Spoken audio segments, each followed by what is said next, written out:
Right now, thousands of intelligent, furious young men are reading a philosophy that tells them the correct response to a broken world is to help it burn down faster on purpose. We're going to burn this entire Earth to the ground and rebuild from the beginning. And intelligence agencies are watching these people who take it seriously, because some of them have acted on it. And the most uncomfortable part that nobody will say out loud is that it's spreading, because the first half of the argument is completely correct.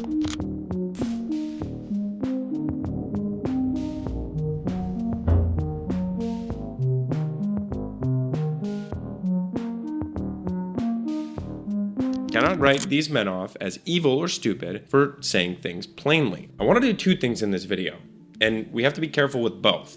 First, let's take this young man seriously, and we're not going to mock him, because the alienation under all of this is very real, and it has real causes. And pretending otherwise is how we get blindsided by this. And second, I want to explain accelerationism properly, because it's become a scary buzzword that people throw around without knowing that it's a genuine strand of philosophy with sharply opposed versions. On one hand, you have an intellectual, technological version that has nothing to do with random violence, and then a much darker, militant version that absolutely does. And by the end, you'll be able to tell these two apart, and you'll understand why a literary underground built on this stuff has become both a real cultural phenomenon and, in its lesser corner, something security services now watch somewhat closely. So, as you know, on this channel, we explain the ideas the mainstream would rather just call dangerous and leave there. And today, it's accelerationism and the angry young men that it speaks to. A guide to acceleration. Nuke the whole generation. If you're an accelerationist, then I think you're wrong. Let's take your anger, if it is you, seriously, first. The philosophy only makes sense once we understand who it's for. So let's start with the person. There was a large and growing population of young men who came of age being told the old paths were closed, that the traditional markers of a settled life were either unavailable to them or somehow shameful to want. And they look around at a culture that seems to have contempt for them specifically, and conclude, not unreasonably, that they've been written out of the story. That's a very volatile thing, at least historically. Energetic young men who feel like they have no stake in the existing order and no path to status within it are the raw material of every upheaval there has ever been in society, and one that manufactures them in bulk and then just tells them to be quiet is playing a very dangerous game. You don't have to endorse a single conclusion that any of these guys reach to notice that the underlying condition, which is a surplus of capable men with nothing to build and nowhere to belong, is a very real and combustible fact. And ignoring that will not make it go away. What accelerationism actually is. Now, the idea itself, because its history is where people usually get lost. Accelerationism began as a serious, if bit strange, current in academic philosophy. And its most notorious figure is a British thinker called Nick Land, who argued in the 1990s that the runaway dynamics of capitalism and technology should be intensified rather than managed. That if we tried to slow down the process or make it humane, that was pointless, and the only way out was through. All the way through, whatever that turned out to mean. From that route, the idea split.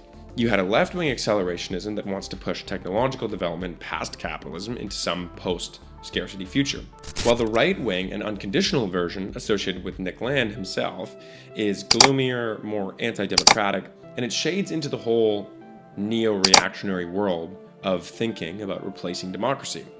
And we've covered that in previous videos. Archaeofuturism, the version that matters most for public safety, and the one most important to distinguish from the others, is the militant, quite fringe strand, which some people call anarchic or terroristic accelerationism, which takes the whole idea in an openly violent direction. And it's basically the belief that the existing order is so rotten that the ethical move is to hasten its collapse through chaos and violence, and to make things worse on purpose so that something new can be born from that wreckage.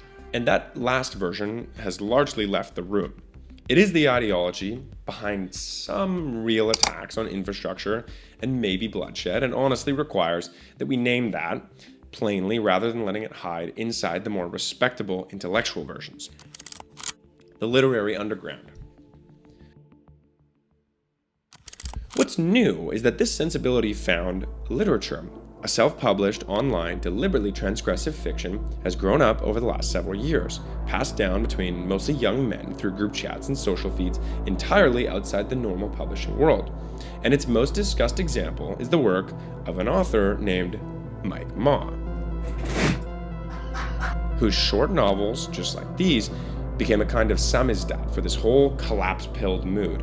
And this is where I have to be a responsible guide, and not just a cheerleader, because researchers who track extremism study these books precisely because they've been linked to encouraging real-world action, including the kind of infrastructure attacks I just mentioned. So I have to treat them the way a serious course treats any dangerous primary text. They're worth reading if you want to understand the phenomenon, and worth reading critically, with your eyes open to where the logic leads. Whether this stuff is just edgy is the least interesting question you can ask about it. There's the disclaimer. Now that we got that out of the way, the question worth your and my time is why mainstream culture left so many capable young men so starved of meaning, and of any story worth living inside, that our literature of collapse was what rushed in to fill the vacuum. Now, if you didn't know already, and if you're drawn to any of this stuff underneath, the hunger for intensity, for an honest confrontation with danger and mortality, and that modern life has sanded away, then I want to put you at the masterpiece of that entire sensibility, which sits on my shelf and the towers in our warehouse that the online underground has produced. It's Storm of Steel by Ernst Jünger, which is the memoir of a young German soldier in the First World War. And it is an honest, beautiful book, and maybe one of the most ever written, about the terrible allure of combat and the strange clarity men find at the edge of death. Jünger lived through it, wrote it without flinching and without preaching, and it became one of the great and troubling literary books, and as a figure of the century.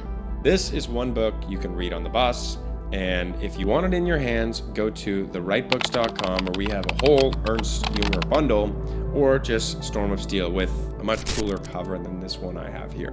That being said, if you want something that might get you into trouble on the bus, we also have Mike Ma's works in their original publication, titles, and covers. We have Harassment Architecture, and we have Gothic Violence, which at the very least are incredibly entertaining, and they look quite good on a shelf. So, if you want to support the channel and support myself, go to therightbooks.com.